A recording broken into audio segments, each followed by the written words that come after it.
গরম পড়ছে, এখন এই গরমে একটু পাতে যদি শুক্তো বনে না, তাহলে ভাতগুলো সব খাওয়া হয়ে যায়, তাই না? তা আজকে একটু শুক্তো করছি, সেটাই তোমাদের সঙ্গে শেয়ার করলাম। তা দেখো, কড়াইতে পাঁচফোড়ন দিয়ে একদম পাঁচফোড়নগুলোকে ভেজে বেটে নিয়েছি।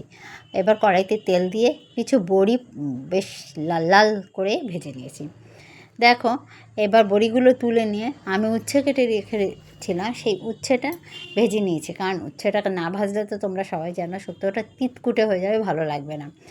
এবার বেগুনগুলো যেগুলো দেবো শুক্তোতে, সেগুলোও আমি আস্তে আস্তে ভেজে নিয়েছি। বেগুনে আমি কিন্তু কোনো হলুদ ছাড়াই রান্না করছি, কারণ হলুদ দেবো না, অল্প করে নুন দিয়ে দিয়েছি। এবং বেগুনগুলো যখন লাল লাল হয়ে যাবে, তখন আমি বেগুনগুলো তুলে নেব।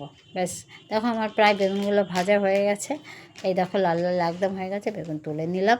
এবারে ওই তেলেই একটু তেজপাতা, শুকনো লঙ্কা আর পাঁচফোড়ন দিয়ে আমি নেড়ে চেড়ে শুক্তোর যে সবজিগুলো কেটেছিলাম সেগুলো দিয়ে দিলাম। বা ভালো করে নেড়ে চেড়ে আমি এর মধ্যে দেব হচ্ছে রাঁধুনি, 1 চামচ রাঁধুনি বাটা, আর দেব হচ্ছে রাঁধুনিটাকে আমি বেটে দিয়েছি, আর 1 চামচ আদা বাটা। ব্যাস, দেখো ক্যামেরাটার ধরাটা একটু হয়ে গেছিলো, এক হাতে ক্যামেরা ধরি তো, যাই হোক। দেখো আদা বাটা, এটা দিয়ে ভালো করে নেড়ে চেড়ে যাতে এই মশলাটা আমার সবজির সঙ্গে মিলে যায়, ভালো করে আরেকটু নেড়ে চেড়ে ভালো করে ভেজে নেব। আর এখানে পরিমাণ মতো নুন দেবো। আর বলেছি আমি হলুদ দেবো না, অনেকে অল্প হলুদ দেয়, কিন্তু আমি হলুদ ছাড়াই আজকে রান্না করব।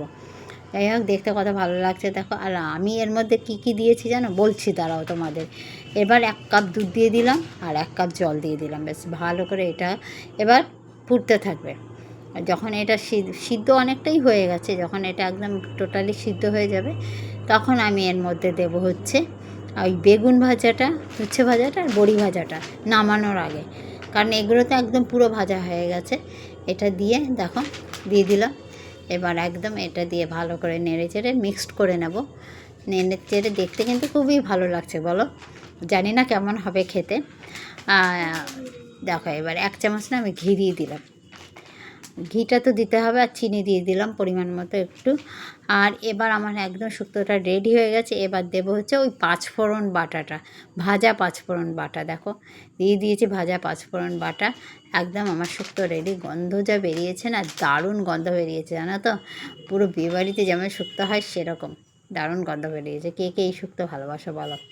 আমার তো এই শুক্তো হলে তো আর কথাই নেই, একদম 1 থালা ভাত খেয়ে নেবো। যাই হোক, শুক্তো কিন্তু অনেকটা করেছি দেখো। তোমরা চলে আসো, দেখো অনেক শুক্তো করেছি। যে শুক্তো ভালোবাসো চলে আসো। 2 বাটি শুক্তো হয়েছে, জানো? যাই হোক, তোমাদের কেমন লাগলো এই রেসিপিটা অবশ্যই জানিও। তা সবাই ভালো থেকো, সুস্থ থেকো। এখনের মতো টাটা, আবার দেখা হবে পরে।